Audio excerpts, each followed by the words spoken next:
क्या कहेंगे सर, जहां पर आज पूरा देश इस महाकुंभ में डुबकी लगा रहा है, वहीं आप लोग संविधान का पाठ पढ़ा रहे हैं, इसको लेकर क्या कहेंगे सर? क्या कहेंगे सर, जिस प्रकार से संविधान सभी को आज़ादी देता है और अभी महाकुंभ का आयोजन हो रहा है, उसमें क्या कहते हैं एक नेताजी की भी प्रतिमा स्थापित गई, उसको लेकर लोग गलत टिप्पणियां कर रहे हैं, आप बोल रहे हैं, उसको लेकर क्या? संविधान की वजह से कुछ लोग क्या कहते हैं, संवैधानिक पद पर होने के बावजूद भी संविधान बनाने वाले बाबा साहब जी का सदन में इस प्रकार से अपमान करते हैं, उसको आप किस नजरिए से देख रहे थे? कुछ लोग सोशल मीडिया पे इस कार्यक्रम का विरोध भी कर रहे थे कि इस कार्यक्रम में लोकतंत्र नहीं है, किसी जाति विशेष या पार्टी का कब्जा हो गया है, उसको आप किस नजरिए से बात करते हैं? हमारे साथ क्या कहते हैं, समाजवादी पार्टी के विधानसभा 12 के प्रभारी हैं, उनसे बात करेंगे। सर स्वागत है आपका। धन्यवाद आपको। क्या कहेंगे सर, जहां पर आज पूरा देश इस महाकुंभ में डुबकी लगा रहा है, वहीं आप लोग संविधान का पाठ पढ़ा रहे हैं, इसको लेकर क्या कहेंगे?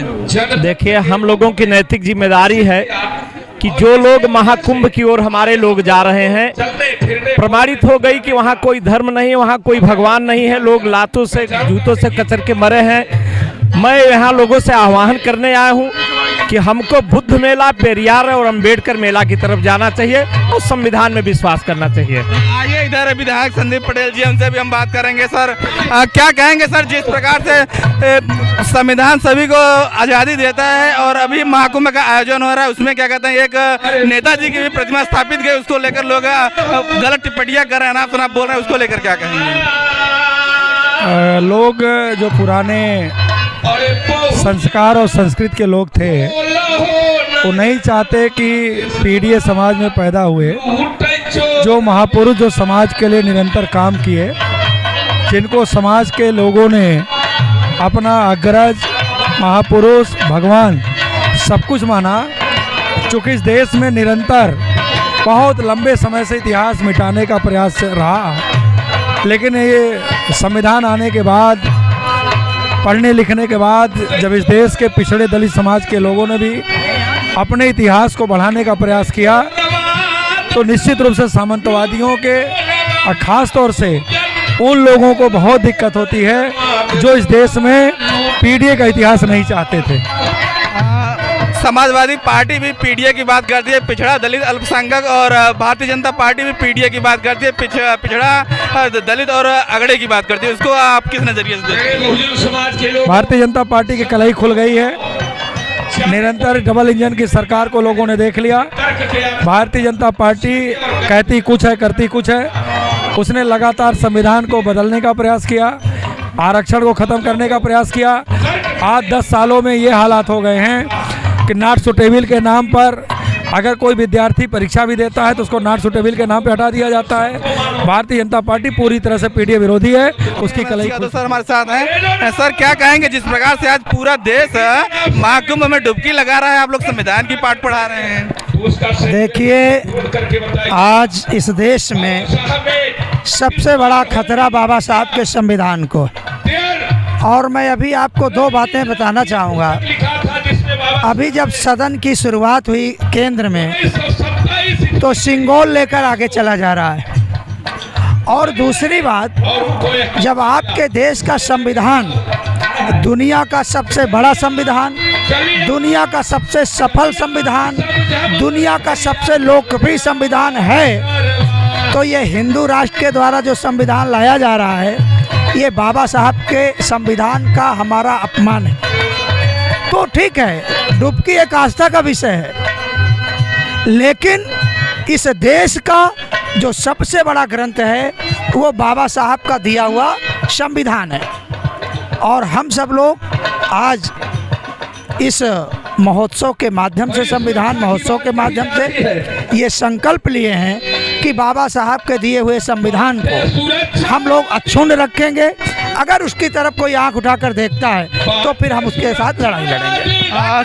यादव जिंदाबाद, डॉक्टर मान सिंह यादव जिंदाबाद, बाबा साहब जिंदाबाद, अमर रहे बाबा साहब, अमर रहे। उसी कुंभ में संविधान सभी को क्या कहते हैं, बड़े बड़े अखाड़े लगे हैं, पंडाल लगे हैं, उसी में क्या कहते हैं एक नेताजी का भी पंडाल लगा है। लेकिन उस पंडाल को लेकर, नेताजी को लेकर एक महंत है, उन्होंने क्या कहते हैं टिप्पणी किया है, उसको लेकर आप क्या कहेंगे? देखिए, पहली बात, अभी माननीय अखिलेश यादव जी ने कहा था कि कपड़े बदल लेने से, पहन लेने से कोई योगी महंत नहीं हो जाता है। आप ऐसे लोगों को महंत कहेंगे?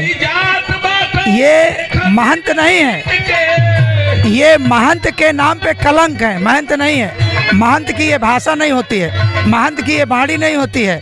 महंत की भाषा तो बाणी तो बहुत प्रिय होती है, वो सबको मानने वाले होते हैं। इस तरह आप किसी को गाली दे करके, अभद्र भाषा बोल करके आप महंत के नाम को कलंकित कर रहे हैं। आप महंत के नाम पे कलंक है, कलंक के अलावा कुछ नहीं है। आप लोग भी पीडीए की बात करते हैं, भारतीय जनता पार्टी भी पीडीए की बात कर रही है, पिछड़ा दलित अगड़ी की बात कर रही है, आप लोग भी पिछड़ा दलित अल्पसंख्यक की बात कर रही है, तो उनमें और आप में क्या अंतर है? उतना अंतर है जिसमें असली और नकली का जितना अंतर है उतना अंतर है। ये असली है, अब इसकी नकल भले कोई करे।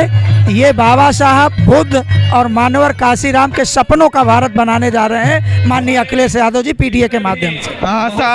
संविधान की वजह से कुछ लोग क्या कहते हैं, संवैधानिक पद पर होने के बावजूद भी संविधान बनाने वाले बाबा साहब जी का सदन में इस प्रकार से अपमान करते हैं, उसको आप किस नजरिए से? ये उनका घमंड है।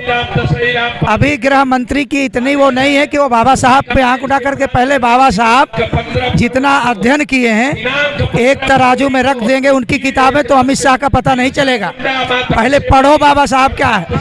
बाबा साहब एक चलती फिरती लाइब्रेरी हैं। बाबा साहब इस देश का सबसे बड़ा ग्रंथ देके जा रहे हैं। आप उनको बकोगे, आप उनके बारे में अभद्र टिप्पणी करोगे, जनता इनको कभी माफ नहीं करेगी इसके अभद्र टिप्पणी के। इस कार्यक्रम स्थल से भी कुछ दूर पर क्या कहते हैं, गणतंत्र दिवस के अवसर पर बाबा साहब की प्रतिमा एक विद्यालय के प्रबंधक जी ने क्या कहते हैं मंच से उठाकर फेंक दिया और आज तक उन पर कोई कार्रवाई नहीं हुई, उसको लेकर आप क्या कहेंगे? देखिए, जो भी ऐसे कृत्य किए जा रहे हैं वो भारतीय जनता पार्टी और आरएसएस की मानसिकता को दर्शाता है और इन्हीं से हमारी लड़ाई है। और जब तक हम बाबा साहब के संविधान का, बाबा साहब के सपनों का भारत नहीं बना देंगे तब तक हम लोग चैन से नहीं बैठेंगे। हमारे इस वीडियो के माध्यम से हमारे दर्शकों को क्या संदेश देना चाहेंगे? मैं यही कहना चाहूँगा कि बाबा साहब हम सब लोगों के लिए पूज्य है और संविधान में आस्था रखें, संविधान की ग्राह्यता बढ़ाएं। संविधान रहेगा तो शिक्षा रहेगी, संविधान रहेगा तो रोजगार रहेगा और संविधान रहेगा तो भाईचारा रहेगा। इन्हीं तीनों पर हमें काम करना है। इस कार्यक्रम के आयोजक हैं, उनसे भी बात करेंगे। क्या कहेंगे भैया, आप जिस प्रकार से आप कार्यक्रम का आयोजन किए, कैसा रहा कार्यक्रम? कार्यक्रम तो आपको दिख ही रहा है और निश्चित इस कार्यक्रम से एक ऐतिहासिक मैसेज जाएगा और संविधानवादी लोग, सभी संविधानवादी साथ में रह के एक ही छत के नीचे जो कार्यक्रम हम लोग बना रहे हैं, निश्चित इसको असर हमारी सरकार पे पड़ेगी और सरकार को गिराने बनाने का हम लोग काम करेंगे।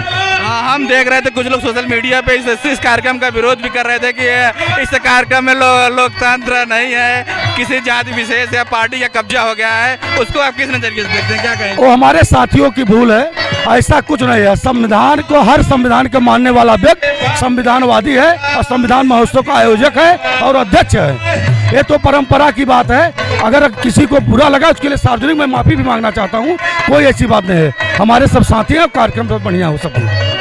क्या नाम है? विनय सोनकर। क्या कहेंगे सर, जिस प्रकार से अभी आपके क्षेत्र में क्या कहते हैं एक विद्यालय के प्रबंधक जी ने बाबा साहब की प्रतिमा गणतंत्र दिवस के कार्यक्रम के दौरान फेंक दिया, उसको लेकर क्या कहेंगे? ये बहुत निंदनीय है, उन्हें ऐसा नहीं करना चाहिए। ये था, बाबा साहब हमारे भगवान हैं और वो पूजनीय हैं, उन्हें इस तरीके का कार्य नहीं करना चाहिए था। उन्हें क्षमा मांगना पड़ेगा, नहीं तो उनके ऊपर कड़ी कार्रवाई की जाए। अभी क्या कहते हैं गणतंत्र दिवस के बाद आज क्या कहते हैं 4 फरवरी है, लेकिन कोई कार्रवाई उनके ऊपर होती दिखाई नहीं दे रही है। अब यही कार्यक्रम के बाद उनके खिलाफ आंदोलन किया जाएगा। अगर कोई कार्रवाई अगर प्रशासन नहीं करती है तो उनके ऊपर कड़ी आंदोलन होगी। चलिए, बहुत बहुत धन्यवाद। दोस्तों, आप लोगों से मेरी गुजारिश है कि अगर आप लोग चैनल पर नए हैं तो चैनल को सब्सक्राइब करके वीडियो को लाइक करके अधिक से अधिक शेयर करें। धन्यवाद।